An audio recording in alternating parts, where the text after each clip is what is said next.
Hey, good evening, everyone. I hope you're doing well. My name is Matt DeHart with Highline Financial Coaching.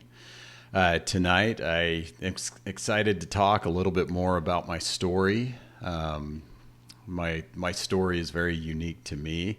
And again, this is why I do what I do, is because of the experiences that I've had with finances, with jobs, being able to navigate our finances during that time. That's why I'm a financial coach. I'm hoping to be able to help you avoid some of the pitfalls that we had getting to this point. And so in the last couple of videos, I've talked about some of the companies I was at, including working for major pharmaceutical companies, working in carpet cleaning, just being able to do whatever I can to pay the bills. So this one, we actually got a job in Colorado Springs, and it was a job that I was trying to get for about 3 or 4 months, and it finally came through. We figured out what we were going to do with our house.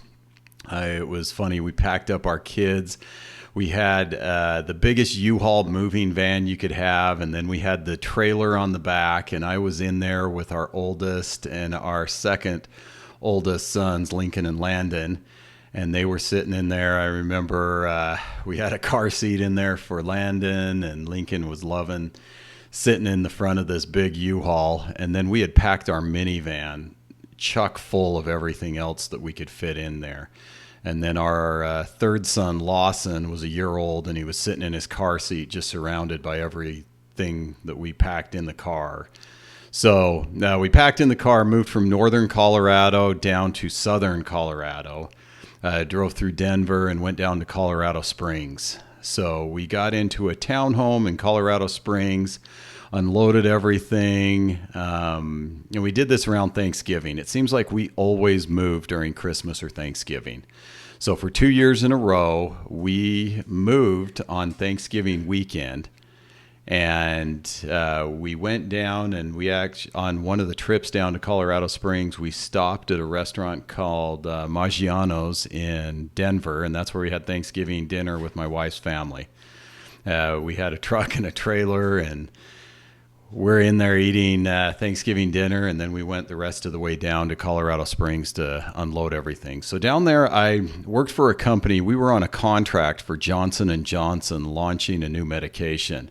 And so I was in a new territory, new pharmaceutical company, another one of the very large pharmaceutical companies, and it was a 2-year contract. So at that point, we figured that we had at least 2 years to make things work with this company. And so I went out, my partner and I in that territory went out and did extremely well. The territory was growing. We were getting a lot of sales with this new medication. It was new anticoagulant that worked extremely well over the current medication.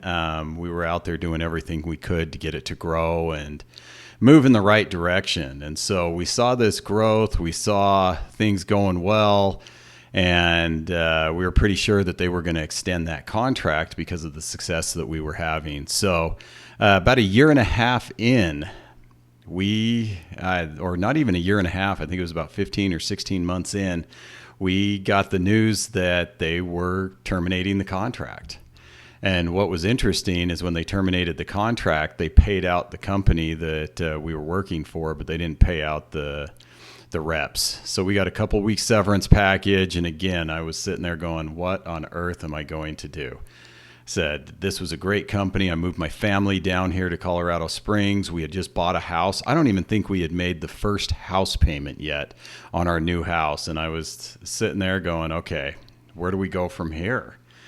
I said, this is crazy, the events that we've had. And again, you feel bad for yourself. You feel like you did something wrong. And there was nothing I could have done to change the contract being terminated. There was 2,000 reps that were affected by it. But still, you start questioning what is wrong? What do we need to change? And so I jumped onto LinkedIn. I contacted all of my contacts, trying to find another position available in the area.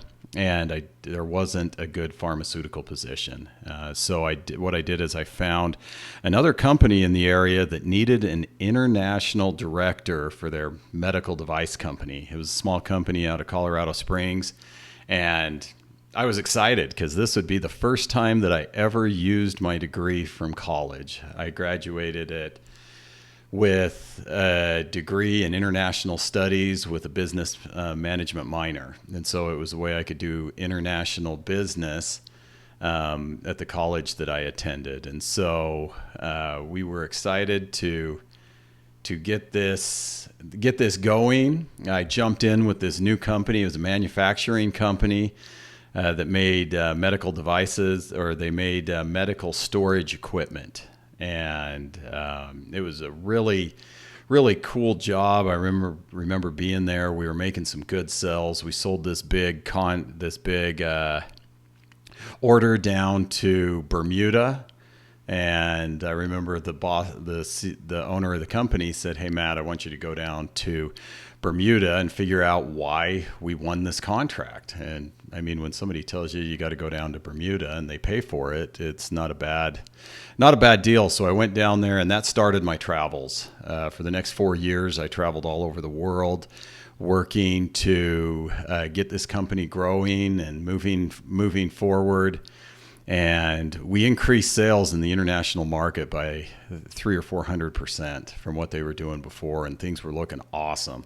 Things were going so well, and we were seeing growth. Felt like we were doing some really cool things. When I took this job, it was a huge pay cut, and so we had to find ways to be able to maneuver our finances, to be able to live, and we figured it out because we were so grateful to have this job. We figured it was an answer to our prayers, and we were going to do whatever it took to be successful in this job. And so during that time, about 2 years into that job, my family and I ended up moving back to Utah. There were some events that happened in our lives that made us decide we wanted to come back to Utah, be closer to family. So we moved the whole family back here, and my company was okay with that move because we were able to work. I had an airport. I was able to work from home. I was able to get more done working from home than I did in the office. I didn't have all the meetings that we had in the office. And so things were looking great. We get here to Utah. We start building a house in Utah. And the international market tanks. It tanks because the majority of my business was from the oil. It was from oil-rich countries. And so at the time, Saudi Arabia, the oil price had dropped drastically. So they had lost a big chunk of the money that they were spending. Also, they were at war with a few different countries. And so they weren't paying the money out for healthcare